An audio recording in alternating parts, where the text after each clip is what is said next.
Hi friends, welcome to Kavita's Kitchen. இன்னைக்கு நம்ம chocolate cake recipe தான் பார்க்குறோம். Friends, நம்ம ஆல்ரெடி நம்ம போஸ்ட்ல வந்து brownies business ஸ்டார்ட் பண்ணியாச்சுன்னு கொடுத்திருந்தேன். நம்ம இப்போ இன்னைக்கு பார்க்குறது சாக்லேட் கேக் தான். நீங்க நிறைய சப்போர்ட் பண்ணணும். அப்பதான் நம்ம ஒரு ரெசிபியா கொடுக்க முடியும். ஃப்ரெண்ட்ஸ், இப்போ நமக்கு கேக் பேட்டர் ரெடி ஆச்சு. ஆல்ரெடி நான் வந்து சாக்லேட் சிரப் வந்து ரெடி பண்ணி வச்சுட்டேன். சாக்லேட் சிரப் ரெடியா இருக்கு. இப்போ அதை நம்ம ஓவன்ல 180 டிகிரிக்கு 10 நிமிஷம் ப்ரீ ஹீட் பண்ணிட்டு ஒரு 40 நிமிஷம் நம்ம பேக் பண்ணி எடுத்துக்கலாம்.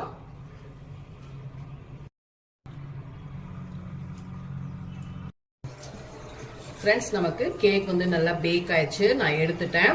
அதை வந்து ரெண்டா நம்ம வந்து சென்டர்ல கட் பண்ணிட்டு அதுக்குள்ளேயும் இந்த வந்து சாக்லேட் சிரப் நான் அப்ளை பண்ணிட்டு மேலையும் நம்ம வந்து அப்ளை பண்ணிக்கலாம். ஃப்ரெண்ட்ஸ், பாருங்க, நமக்கு சூப்பரான சாக்லேட் கேக் ரெடி ஆயிடுச்சு. பார்க்கும் பொழுதே உங்களுக்கு தெரியும். மேலெல்லாம் நான் வந்து சாக்லேட் வந்து சிரப் அப்ளை பண்ணிட்டேன். உள்ளேயும் நான் வந்து அப்ளை பண்ணிட்டேன். இந்த ரெசிபி பிடிச்சிருந்தா லைக் அண்ட் ஷேர் பண்ணுங்க. தேங்க்யூ.